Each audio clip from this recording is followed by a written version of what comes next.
Sir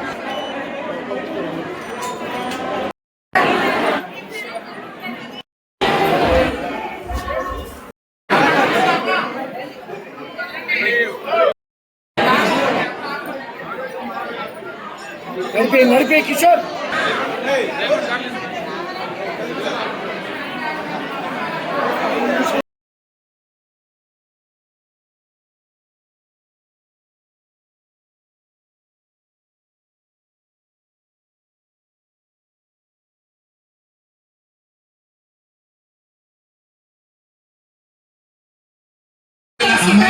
అమ్మాయిలు ఏమన్నా చికిరి కాదు మొత్తం చించి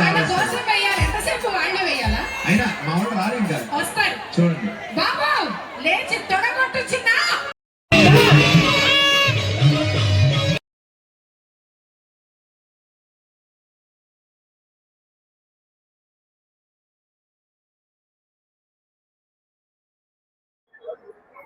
ఈ రోజున ఫిబ్రవరి 3వ తారీఖు పెదవాడ్లపూడిలో సాయిబాబా మందిరం నందు 20వ వార్షికోత్సవం జరుగుతోంది.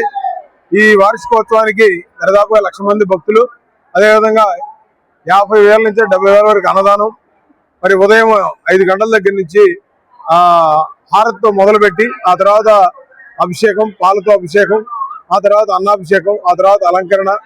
ఇప్పుడు అందరికీ కూడా అన్నదానం జరుగుతూ ఉంది.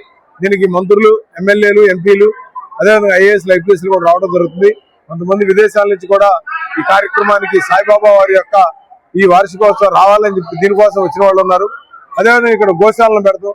ఆ గోశాల ఏంటంటే ఈ మనం గుడికి అనుబంధంగా ఉంటే మనకి ఆ రైతులకి పాడి పంట ఎలాగో అదేవిధంగా గుడికి ఆవులు ఉంటే ఏదైనా దోషాలు ఉన్నా కూడా పోవడానికి అవకాశం ఉంటుంది కాబట్టి ఈ గోశాల పెట్టడం జరిగింది. పెదవాడ్లపూడిలో ఈ యొక్క 200 గోవులు ఉండడం, అదేవిధంగా సాయిబాబా టెంపుల్ ఉండడం దక్షిణ షిరిడిగా విశ్వనాథ్ గారు పేరు పెట్టారు. ఆ విధంగా పేరును పెట్టిన విధంగానే మరి భక్తులు కూడా రావడం, మన దేశం కానీ రాష్ట్రం కానీ సుభిక్షంగా ఉండాలని ఆ సాయిబాబా గారిని వేడుకుంటూ వచ్చినటువంటి భక్తులందరికీ కూడా వారికి భగవంతుడి ఆశీస్సులు ఉండాలని కోరుకుంటూ సెలవు తీసుకుంటాం.